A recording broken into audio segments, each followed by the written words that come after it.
શું અનામત ભાજપ માટે ગળામાં ફસાયેલું હાડકું બની ગયું છે, જે કાઢી પણ નથી શકાતું કે પચાવી પણ નથી શકાતું?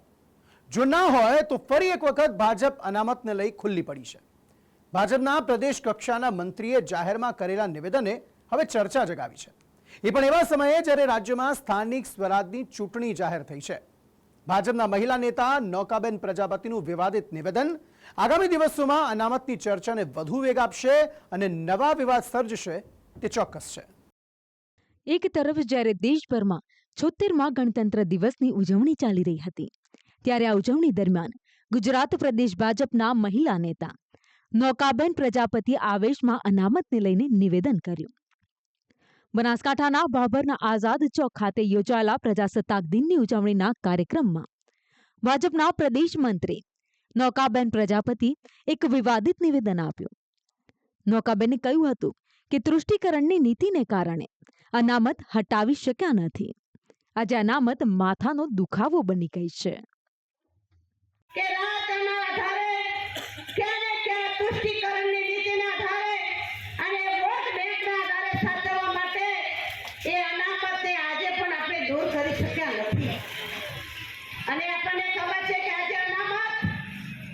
એક માથાનો દુખાવો બની રહ્યો છે.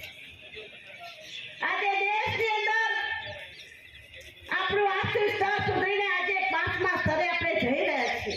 અનામત મુદ્દે ભાજપના પ્રદેશ મંત્રી નૌકા પ્રજાપતિએ એક વિવાદાસ્પદ નિવેદન આપ્યું. લોકોને સંબોધન કરતી વખતે તેઓએ અનામત એક માથાનો દુખાવો બની રહ્યો છે તેવું નિવેદન આપ્યું હતું. નૌકાબેનના નિવેદનને પગલે કોંગ્રેસને જાણે બગાસું ખાતા પતાસું મળી ગયું હોય તેવો ગાઢ ઘટાયો. આજે રજાના દિવસે આરામમાં રહેલા કોંગ્રેસના નેતા સફાળા જાગ્યા અને એક બાદ એક નૌકાબેનના નિવેદન પર પ્રહાર કરતા નિવેદન આપવા લાગ્યા. પ્રથમ પ્રતિક્રિયા ગુજરાત કોંગ્રેસના પ્રવક્તા હિરેન બેંકરે આપી. હિરેનભાઈએ પ્રતિક્રિયા આપતા કહ્યું, ગુજરાતમાં ભાજપની અનામત વિરોધી કામગીરી કરી રહી છે. અનામત આપવાની વાત આવે ત્યારે ભાજપના નેતાઓના પેટમાં તેલ રેડાય છે. એસસી, એસટી, ઓબીસી આદિવાસીઓને અનામતનો લાભ ના મળે તે દિશામાં ભાજપ છેલ્લા 30 વર્ષથી કામ કરતું આવ્યું છે.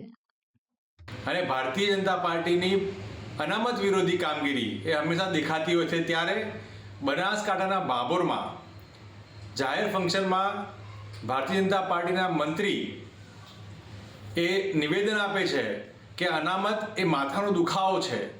આ જ દર્શાવે છે કે ભારતીય જનતા પાર્ટીની નિયત અને નીતિ એ અનામત વિરોધી રહી છે. બાબા સાહેબ આંબેડકર અને ભારતના બંધારણે શોષિત, દલિત, પીડિત, આદિવાસી, એસસી, એસટી, ઓબીસીના લોકો માટે એમના ઉત્થાન માટે એ સામાજિક, આર્થિક અને રાજકીય ઉત્થાન થાય એ માટે આરક્ષણની એટલે કે રિઝર્વેશનની જે કામગીરી કરી હતી એ ન મળે અને એને અનામતને માથાનો દુખાવો ગણાવે એ જ ભારતીય જનતા પાર્ટીની સરકાર એ અનામત વિરોધી છે આજે સાબિત થયું છે.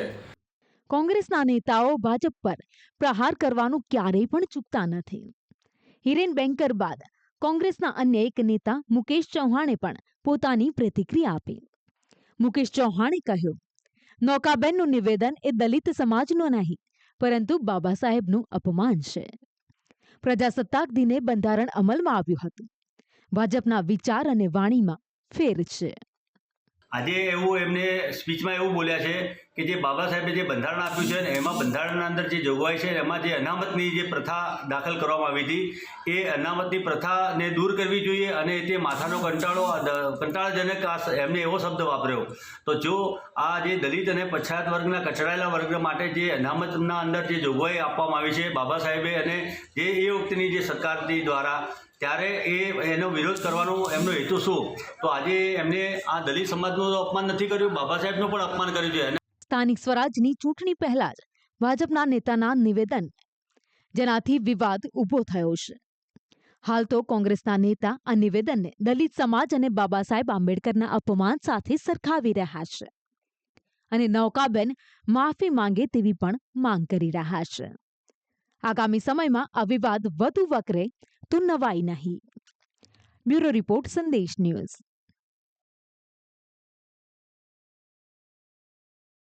અમદાવાદની સાબરમતી જેલમાં કારાવાસથી સજા કાપી રહેલા એક કેદીએ 42 ડિગ્રી મેળવી છે. વર્ષ 2008થી જેલમાં સજા કાપી રહેલા આ કેદીએ 16 વર્ષના કારાવાસ દરમિયાન આ ડિગ્રીઓ મેળવી છે, જેના પગલે રાજ્યપાલ દ્વારા આ કેદીનું સન્માન પણ કરાયું હતું. રાજ્યપાલના હસ્તે સન્માનિત થયેલ કેદી ચિરાગ રાણા કોણ છે, જોઈએ અહેવાલમાં. જીવન સ્વર્ગમાંથી નર્કમાં જતું રહ્યું હોય તેવી અનુભૂતિ જેલમાં કરી રહેલા ચિરાગ રાણાએ જેલમાં રહી શિક્ષણ ક્ષેત્રે પ્રગતિ કરી છે અને જેલમાં રહીને 1-2 નહીં પરંતુ 42 જેટલી ડિગ્રી અને ડિપ્લોમા કોર્સ કરી સર્ટિફિકેટ મેળવવાની સિદ્ધિ પ્રાપ્ત કરી છે. ચિરાગ રાણાના જીવનની વાત કરીએ તો 2008માં ચિરાગભાઈ 25 વર્ષના હતા ત્યારે હત્યા કેસમાં તેમને જેલમાં જવું પડ્યું હતું. ત્યારે જીવન નર્ક થઈ ગયું હોય તેવો આ કેદીને અનુભવ થયો હતો અને જ્યારે વર્ષ 2012માં સજા થઈ ત્યારે તો જીવન ખતમ થઈ ગયું હોય તેવું વિચારી રહેલા કેદીએ જેલવાસ દરમિયાન પોતાનું ચિત્ત અભ્યાસમાં પરોવ્યું. જેલના અન્ય એક કેદીને જોઈને ચિરાગ રાણાએ પણ પ્રોત્સાહન મેળવ્યું. જેલમાં એક કેદીએ 30 સર્ટિફિકેટ મેળવી રેકોર્ડ સર્જ્યો હતો. ત્યારે આ કેદીનો રેકોર્ડ તોડવાનો તેણે નિર્ણય કર્યો. બીકોમ થયેલા ચિરાગભાઈએ એમકોમની પરીક્ષામાં નાપાસ થયા બાદ અભ્યાસ છોડી દીધો હતો. જેલમાં ફરી એકવાર અભ્યાસ શરૂ કરવાની તેમને તક મળી. આધ્યાત્મિક વિષયની પસંદગી સાથે પીજી ડિપ્લોમા કર્યું. જેલમાં રહીને એમકોમની પરીક્ષા પણ પાસ કરી. ચિરાગ રાણાએ અંગ્રેજીના વિષય સાથે BA કમ્પ્લીટ કર્યું. ત્યારબાદ પોલિટિકલ સાયન્સમાં MAની ડિગ્રી મેળવી. MBA કરવાનું પણ સપનું પણ જેલમાં જ રહીને પૂર્ણ કર્યું. ચિરાગ રાણાએ ગુજરાતી વિષયમાં પણ MA કમ્પ્લીટ કર્યું. ચિરાગ રાણાના નામના આ કેદીએ 5 માસ્ટર ડિગ્રી સહિત 42 જેટલા સર્ટિફિકેટ મેળવીને જેલમાં શિક્ષણ ક્ષેત્રે ઇતિહાસ સર્જ્યો છે. જેલમાં કેદીઓના કૌશલ્યના વિકાસ માટે જુદા જુદા પ્રોજેક્ટ ચાલી રહ્યા છે. આ પ્રોજેક્ટમાં પણ મહત્વની ભૂમિકા ચિરાગ રાણાની છે. જેલમાં સજા દરેક કેદી માટે નર્ક સમાન હોય છે. આ નર્કને ચિરાગ રાણાએ જેલ નહીં પરંતુ વિદ્યા મંદિર સમજીને પોતાનું જીવનને બદલ્યું છે, જે ખુદ ચિરાગભાઈ સ્વીકારી રહ્યા છે.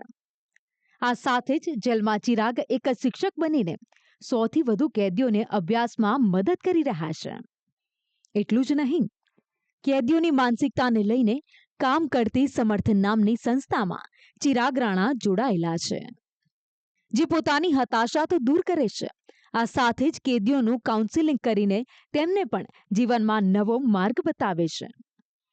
આ ઉપરાંત બ્લાઇન્ડ પીપલ માટે અંધજન મંડળ સાથે મળીને ધોરણ 1થી LLB અને UPSC કે પછી GPSCની પરીક્ષાના પુસ્તકોનું વોઇસ રેકોર્ડિંગ કરે છે. તેમણે 900થી વધુ પુસ્તકોનું રેકોર્ડિંગ કર્યું છે. જેલમાં રહીને શિક્ષાની સાથે તેઓ સેવા પણ આપી રહ્યા છે.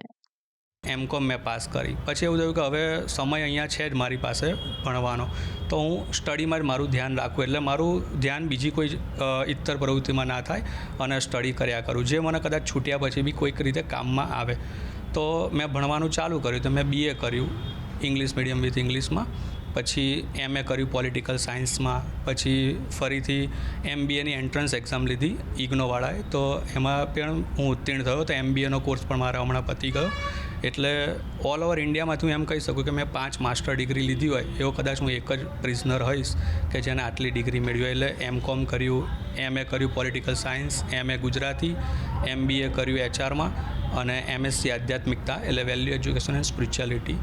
એ સિવાય ડિપ્લોમામાં જર્નાલિઝમનો કોર્સ કર્યો છે, વેલ્યુ એજ્યુકેશન એન્ડ સ્પિરિચ્યુઆલિટીનો કોર્સ કર્યો છે અને ટેકનિકલ કોર્સ જે આવે એટલે બેકિંગના આવે, હીરો સર્વિસ આવે, હીરો મોટો બાઇકની સર્વિસ, તો એવા બધા પણ મેં કોર્સ કરેલા છે અંદર રહીને. એટલે મેં અંદર રહીને મારું જીવન નવી વસ્તુઓ શીખવામાં, સ્ટડી કરવામાં એવી રીતે જ મેં પસાર કરેલો છે મારો સમય.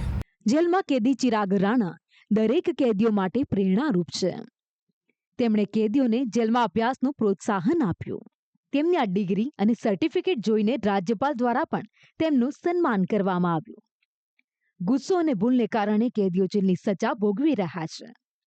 તેઓમાં પણ પરિવર્તન આવે છે, પરંતુ સમાજ તેમને સ્વીકારતું નથી. તો જેલમાંથી છૂટ્યા બાદ કેદીઓને નવા જીવન માટે રોજગાર મળે તેવી વ્યવસ્થા કરવાની સરકારને માંગ કરી છે. બ્યુરો રિપોર્ટ, સંદેશ ન્યૂઝ.